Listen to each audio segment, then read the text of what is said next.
Hello friends, welcome. This is Neetu Kumari. तो आज का जो हमारा टॉपिक है वो है explain the concept of curriculum and principles of curriculum construction. तो ये इम्पोर्टेंट टॉपिक है क्योंकि हम जितनी भी किताबें पढ़ते हैं और किसी भी क्लास की पढ़ते हैं, कॉलेज में पढ़ते हैं, कोई कोर्स कर रहे हैं, डिग्री कर रहे हैं, तो उसका एक करिकुलम होता है। तो यहाँ पे हम बात करेंगे कि करिकुलम जो होता है उसका कॉन्सेप्ट क्या होता है, और जब आप कोई भी करिकुलम पाठ्यक्रम तैयार कर रहे होते हैं तो उसके कौन कौन से सिद्धांत, उसके कौन कौन से प्रिंसिपल्स हमें दिमाग में रख कर उसे कंस्ट्रक्ट करना चाहिए, उसे बनाना चाहिए। तो उसी के बारे में हम बातचीत शुरू करेंगे। सबसे पहले तो हम एक करिकुलम की बात कर लेते हैं। यहाँ पे आपको इंग्लिश में लिखा हुआ मिलेगा, लेकिन मैं आपको टोटली समझा दूंगी पूरी हिंदी में कि करिकुलम होता क्या है, पाठ्यक्रम होता क्या है। ये जो टॉपिक है ये आपके कहीं भी काम आ जाएगा। आप हिंदी में भी ये पाठ्यक्रम पूरा टॉपिक दिया हुआ है, जिसमें आपको थ्योरी वर्क में ये टॉपिक दिया गया है, तो आपको वहाँ पे पॉइंट्स पता होने चाहिए। क्योंकि ज़रूरी नहीं है कि इंग्लिश में लिखा हुआ तो आप, हाँ मुझे तो कुछ समझ में नहीं आ रहा, हिंदी बोल रही हूँ समझ में आएगा, और जो पॉइंट बताऊँगी वो भी हिंदी में समझाऊंगी। सिर्फ आप पॉइंट नोट कर लेना और अपना एक्सप्लेन उसको आप कर सकते हैं। तो देखिए करिकुलम क्या होता है, according to the modern concept. मैं ये रीड नहीं करने वाली हूँ, जस्ट आपको थोड़ा सा बता रही हूँ, ठीक है। According to the modern concept, curriculum does not mean only the academic subject traditionally taught in school. अगर हम मॉडर्न कॉन्सेप्ट के हिसाब से करिकुलम की बात करें तो ये इसका मतलब सिर्फ ये नहीं है कि एकेडमिक सब्जेक्ट को लेकर हमने कोई करिकुलम तैयार कर दिया, नहीं, but it is include the sum total of experiences that peoples receive through of many field activities that go on in the school, in the classroom, library, laboratory, workshop, playground, etc. तो यहाँ पर इसने बोला है कि अगर हम modern concept के अकॉर्डिंग करिकुलम की बात करें तो इसका मतलब सिर्फ ये नहीं है कि जो हमने क्लास में, स्कूल में बच्चों के लिए पढ़ने के लिए जो चैप्टर्स बना दिए हैं वही हमारा करिकुलम होता है। नहीं, करिकुलम में वो सारी चीज़ें भी ऐड होती हैं जो हम एक्सपीरियंस से सीखते हैं, चाहे वो हम लाइब्रेरी में किताबों से सीखते हैं, लेबोरेटरी में सीखते हैं, स्कूल में सीखते हैं, क्लासरूम में सीखते हैं, आप प्लेग्राउंड में सीखते हैं, कोई वर्कशॉप लगती है वहाँ से सीखते हैं। वो सारी चीज़ें भी हमारे करिकुलम का, हमारे पाठ्यक्रम का एक हिस्सा होता है।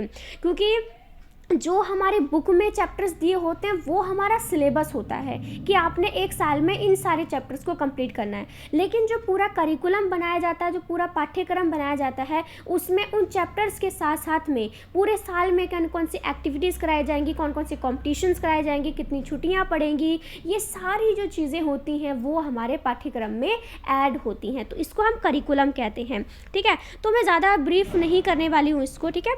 तो ये थोड़ा सा समझ लीजिए, आपने समझ लिया कि जो करिकुलम है वो होता क्या है। तो जब आप इसको हैंडल करोगे, क्वेश्चन लिखने की शुरुआत करोगे, तो आपने सबसे पहले इसका इंट्रोडक्शन देना है। उसके बाद दूसरे नंबर पर आता है इसकी डेफिनेशन। डेफिनेशन जो होती है वो आपकी पूरी 2 मार्क्स की डेफिनेशन होती है, इसीलिए गलती से कभी भी आप डेफिनेशन लिखना ना भूलें। और आपको 2 डेफिनेशन लिखने की कोई ज़रूरत नहीं है, आप सिर्फ एक डेफिनेशन को वहाँ पर लिख के आएँ। 2 डेफिनेशन से ऐसा नहीं है कि आपको 4 नंबर मिल जाएंगे, 2 नंबर मिल जाएंगे। आप एक डेफिनेशन लिख के आओगे तो आपको उसके 2 नंबर ही मिलने वाले हैं। तो सीधा आपने अच्छी खासी, और ऐसा नहीं सोचना कि हाँ मैंने 5-6 लाइन की डेफिनेशन ही होगी तभी मुझे नंबर मिलेंगे। अगर आपका जो डेफिनेशन है, किसी भी जो देने वाला होता है जिसने डेफिनेशन दी है, वो 1 लाइन की भी है तो भी आपको वहाँ पे 2 नंबर मिलेंगे, क्योंकि वो उस बंदे ने वैसी बात कही है जो कि सही है। तो चाहे 1 लाइन में हो चाहे 5 लाइन में हो, तो 5 लाइन वाली ज़रूरी नहीं है कि लंबी से लंबी आप डेफिनेशन याद करके जाएं। आप जितना कोशिश करें छोटी डेफिनेशन याद करें, पर एक डेफिनेशन ज़रूर लिखनी है, नहीं तो आपके नंबर 2 वैसे कट जाएंगे। चलिए आगे हमारे पास आता है कि प्रिंसिपल ऑफ करिकुलम कंस्ट्रक्शन। अब देखिए आप करिकुलम बना रहे हैं तो आपको कौन कौन से प्रिंसिपल्स आपके माइंड में होने चाहिए। पहला है AIIMS of education and objectivity. पहली तो शुरुआत यही होती है कि आप पाठ्यक्रम बना क्यों रहे हैं, उसका उद्देश्य क्या है, उसका ऑब्जेक्टिव क्या है, और ऑब्जेक्टिविटी क्या है, या फिर एजुकेशन का एम क्या है। जब आपको ये पता चल जाएगा कि आप क्यों उस पाठ्यक्रम को बना रहे हैं, किस क्लास के लिए बना रहे हैं, किस उम्र के बच्चों के लिए बना रहे हैं, कितने समय के लिए बना रहे हैं, तो आपका पाठ्यक्रम बिल्कुल सही बैठेगा। बच्चों की डेवलपमेंट में आपका उसका करिकुलम का बहुत ज़्यादा रोल प्ले कर जाएगा। दूसरा है चाइल्ड सेंट्रिक प्रिंसिपल, बच्चे को ध्यान में रख कर ही आपने पाठ्यक्रम बनाना है, इसलिए हर क्लास का जो पाठ्यक्रम होता है वो बिल्कुल अलग होता है, क्योंकि हर क्लास का बच्चा उम्र में अलग अलग होता है, उसके सोचने समझने की और काम करने की जो एबिलिटी होती है वो बिल्कुल अलग होती है। तो आपने बच्चे को सेंटर में रखना है, ये नहीं कि आप 10वीं क्लास का करिकुलम पहली क्लास के बच्चों को पढ़ा रहे हो, वो नहीं पॉसिबल है, क्योंकि बच्चों को वहाँ पे कुछ ढंग से चीज़ें नहीं आ रही होती हैं। धीरे धीरे करके जब वो क्लास में आगे बढ़ता जाता है तब आपका जो मेंटल डेवलपमेंट है, कॉग्निटिव डेवलपमेंट है, वो सारी उसके बच्चे की होती है, तब वो पाठ्यक्रम को सही से कंप्लीट कर पाता है। फिर है principle of civic and social needs. Principle of social needs पे अगर मैं फोकस करूं तो आपको समझ में आ जाना चाहिए कि करिकुलम में सिर्फ बच्चों को किताबी ज्ञान नहीं दिया जाता, उनको सोशल भी बनाया जाता है। कैसे बनाया जाता है? उनको अलग अलग तरह के बच्चे क्लास में बैठे होते हैं, कोई फिजिकली प्रॉब्लम होती है किसी को, या फिर कोई दूसरे धर्म से होता है, या फिर दूसरी भाषा से होता है, तो आपस में जब बच्चे बातचीत करते हैं तो बहुत कुछ सीखते हैं और साथ साथ में उनकी फ्रेंडशिप बनती है। और स्कूल में जो दोस्त बनते हैं ना वो सच्चे होते हैं और लॉन्ग टाइम तक चलते हैं, ये हमेशा याद रखना। तो ये सोशल नीड्स भी बच्चों की पूरी की जाती है, उनको बच्चे आपस में इतने अच्छे से दोस्त बन जाते हैं कि वो ज़िंदगी भर, उनके लंगोटिया यार नहीं बोलते हम नॉर्मल भाषा में, तो वो बने रहते हैं। तो जो करिकुलम होता है वो सोशल नीड्स को भी देखता है। इसमें लड़का लड़की भी दोस्त होते हैं, ऐसा नहीं है कि बॉयफ्रेंड गर्लफ्रेंड बन जाए, वो तो अपनी सोच पर ही है। Principle of conservation, man has conserved experiences very carefully for better adaptability. मतलब मैन का मतलब सिर्फ आदमी की बात नहीं है, जो हम सब ह्यूमंस हैं, उसमें महिलाएं भी आते हैं पुरुष भी आते हैं। तो प्रिंसिपल ऑफ कंजर्वेशन का मतलब यहाँ पे एक्सपीरियंस पे फोकस किया हुआ है कि जो हम लोग एक्सपीरियंस करके अडेप्ट करते हैं चीज़ों को, उसके बारे में यहाँ पर उन्होंने बोला हुआ है। ठीक है, चलिए नेक्स्ट पॉइंट हमारे पास आता है प्रिंसिपल ऑफ क्रिएटिवनेस। बच्चे को इस तरह का पाठ्यक्रम दिया जाए जिसमें क्रिएटिविटी हो, ऐसा ना हो कि किताब में 15-20 चैप्टर दे रखे हैं, बच्चा बस उसी को रट्टा मार के फर्स्ट आ जाए या फिर फेल हो जाए। नहीं, उसमें ऐसी एक्टिविटीज़ ऐड करनी चाहिए जो बच्चा खुद उसको पूरा करे, उसका दिमाग चले। अगर पौधों को बचाने की हम पढ़ाना चाहते हैं कि पौधों को कैसे कंजर्व किया जाए, उनको कैसे बचाया जाए, पौधों को कैसे बचाया जाए, तो उनको बोलो कि आप घर में पौधा लगाओ, उसको रोज़ देखो, उसको पानी दो, उसको खाद दो, और भी चीज़ें देखो, वो कितना बड़ा हो रहा है, पत्तियाँ सूख रही हैं तो क्यों सूख रही हैं, ये सारी चीज़ें बच्चा खुद एक्सपीरियंस करके सीखेगा तो वो क्रिएटिव खुद बन जाएगा। फिर है principle of forward looking, the aim of life centred education is not limited to the present life. Forward looking का मतलब है आप पीछे भी देखें। कहने का मतलब ये है कि आपने जो करिकुलम बनाया है उसमें बच्चा सिर्फ प्रेजेंट के बारे में ही ना सीखे, वो अपने फ्यूचर के बारे में भी थोड़ी समझ बना पाए और अपने पास्ट को भी सीखे। कहने का मतलब ये है कि आज जो वो गलतियाँ नहीं करेगा जो पास्ट में हुई थी। तो करिकुलम कुछ ऐसा होना चाहिए कि बच्चे का प्रेजेंट, पास्ट और फ्यूचर तीनों आपस में जुड़ा हुआ हो। ऐसा ना हो कि हाँ जी पास्ट है वो तो निकल गया, उसके बारे में क्यों सोचना। नहीं भाई, हमारे अगर ये इस कॉन्सेप्ट को लेकर हम चलते तो हम अपनी हिस्ट्री आज तक रखते ही नहीं सब्जेक्ट, हम उस पास्ट को कभी लेते ही नहीं। हम तो ये सोचते हैं कि हमारा क्या मतलब है, जो बीत गया सो बीत गया। नहीं, पास्ट का जो होता है ना, पास्ट जो होता है वो हमारे प्रेजेंट को बेहतर बनाता है, और प्रेजेंट में हम जो अच्छा काम करते हैं वो हमारे फ्यूचर को अच्छा बनाता है। तो इस तरह का करिकुलम हमारा होना चाहिए। फिर है principle of preparation for living. Living का मतलब ये है कि बच्चे को सिर्फ एक सरकारी नौकर ही नहीं बनाना है कि आप सरकारी नौकरी ले ली है और आप बस लगे रहेंगे 9 से 5 की ड्यूटी में। नहीं, बच्चे को इस तरह से पढ़ाई करवानी है कि वो अपने खुद को ज़िंदा रखने के लिए और एक अच्छी लाइफ को बिताने के लिए वो कुछ कर पाए, जिसमें इस चीज़ को करने के लिए स्किल नाम की जो चीज़ है वो डाली गई है। क्योंकि कुछ बच्चे होते हैं जिनका पढ़ाई में बिल्कुल मन नहीं लगता, वो सिर्फ पास होने के लिए पढ़ते हैं, इसमें कोई बुरी बात भी नहीं है, वो पास तो हो जाते हैं, उनको पासिंग मार्क्स हो जाते हैं। लेकिन कुछ बच्चे ऐसे होते हैं जो पढ़ाई में बिल्कुल अच्छे नहीं होते लेकिन उनकी स्किल बहुत अच्छी होती है, वो सिलाई कढ़ाई करने में, फुटबॉल वगैरह में, गेम्स में, एक्सपेरिमेंट करने में बहुत ही बेहतर निकलते हैं। तो ऐसे बच्चों के लिए भी प्रबंध किया गया है, इसलिए लिखा है principle of preparation for living, यानी कि बच्चे को ज़िंदा रहने के लिए, खुद को जीवित रखने के लिए इस तरह से पढ़ाया जाए कि बच्चा कहीं कोई सिचुएशन में फंस जाए तो वो खुद को ज़िंदा भी रख सके। और लाइफ व्यतीत कर सके। Principle of integration and correlation, जब भी आप कोई चैप्टर पढ़ाएं तो सिर्फ उस चैप्टर को अकेला ना पढ़ाएं, आप उसे किसी दूसरे सब्जेक्ट के साथ जोड़कर पढ़ाएं। आप अगर बच्चों को ईवीएस सिखा रहे हैं, ठीक है, आप पर्यावरण के बारे में सिखा रहे हैं, तो साथ साथ में आप काउंटिंग भी तो सिखा सकते हैं ना। अब मैं साइंस पढ़ा रही हूँ कि सौरमंडल पढ़ा रही हूँ, ठीक है, कि कितने ग्रह होते हैं, तो वहाँ पर मैं काउंटिंग भी तो कर रही हूँ ना, कि हमारे ये सबसे पहले सूरज आता है, बुध आता है, फिर ये आता है, टोटल 8 है, पहले 9 थे, ये इस तरह से हम कोई बातें करते हैं। तो आप साइंस के बारे में पढ़ा रहे हैं, लेकिन साथ साथ में आप काउंटिंग भी सिखा रहे होते हैं, जो कि हमारे मैथ से संबंधित होती है ना। तो यानी कोरिलेशन करके सिखाना है बच्चे को।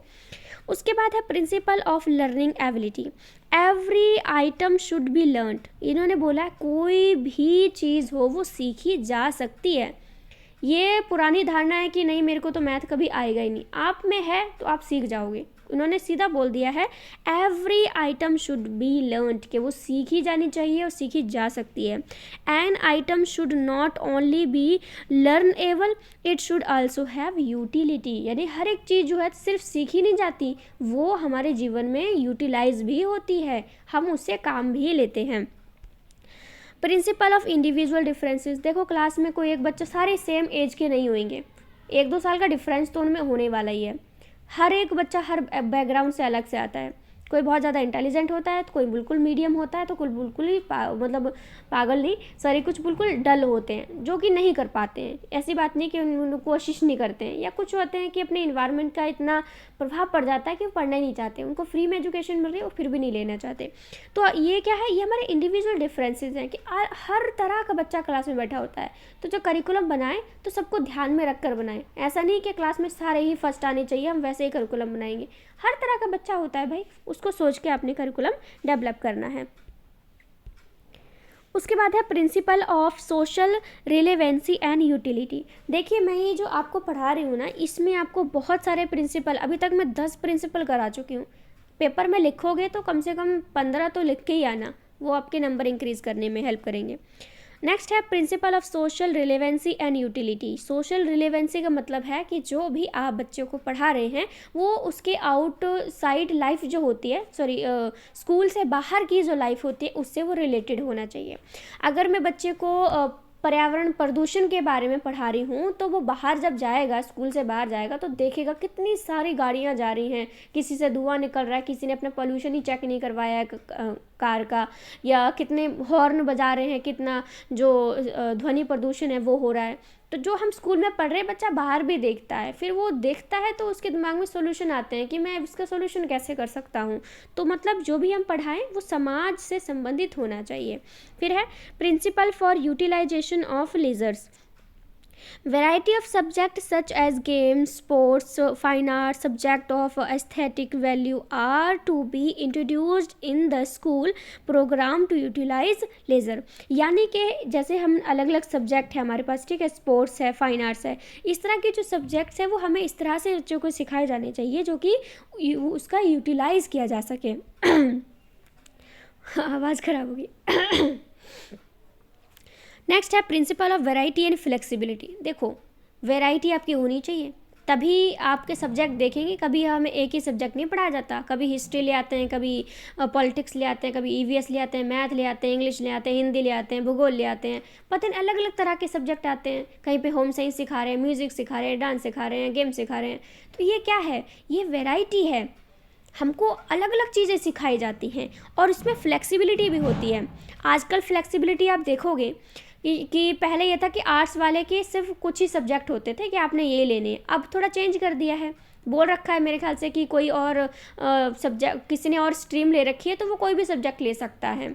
ऐसे ही ग्रेजुएशन में भी कर दिया है। पहले तो ऐसे ही था कि अपने आर्ट्स में 5 सब्जेक्ट होते हैं, आप वही ले सकते हो। आपका इंटरेस्ट अगर साइंस में है तो आप, अगर आपने आर्ट्स स्ट्रीम ले रखी है तो आप साइंस नहीं ले सकते। लेकिन अब इतनी फ्लेक्सिबिलिटी कर दी गई है कि बच्चा जो सब्जेक्ट लेना चाहता है वो ले सकता है, कोई मनाही नहीं है उसमें, जो कि अच्छी बात है। Principle of time, relative significance and importance of each subject in the curriculum has to be judged and determined in the light of the time available of the timetable। Principle of time का मतलब ये है कि आपने कितने सारे subject रखे हुए हैं ना, क्लास के अकॉर्डिंग सब्जेक्ट चेंज होते रहते हैं और बढ़ते भी रहते हैं ना। जैसे पहली क्लास में 5-6, ये मुश्किल से 3 या 4 सब्जेक्ट होंगे, फिर अगर 10वीं 12वीं की देखेंगे तो बहुत सारे होंगे। आप डीएलएड कर रहे हैं तो वहाँ पे 14 सब्जेक्ट होते हैं, आप बीएड कर रहे हैं तो 10 सब्जेक्ट होते हैं। तो ये क्या है, हमारे बढ़ते रहते हैं।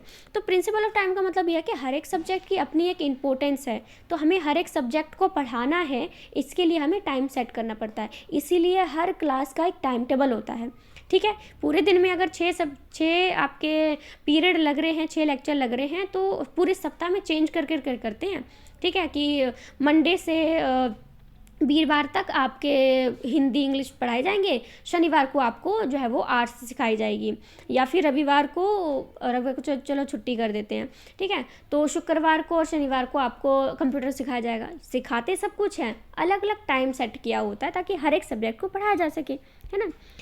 एंड उसके बाद हमारे पास मैंने ये क्या लिखा है, stages in the process of curriculum development. तो मैंने कुछ स्टेजेस भी थोड़ी सी डाल दी है। इस तरह का स्ट्रक्चर ना टीचर के माइंड को एक पॉजिटिविटी लेके आता है, तो बनाना चाहिए, ठीक है।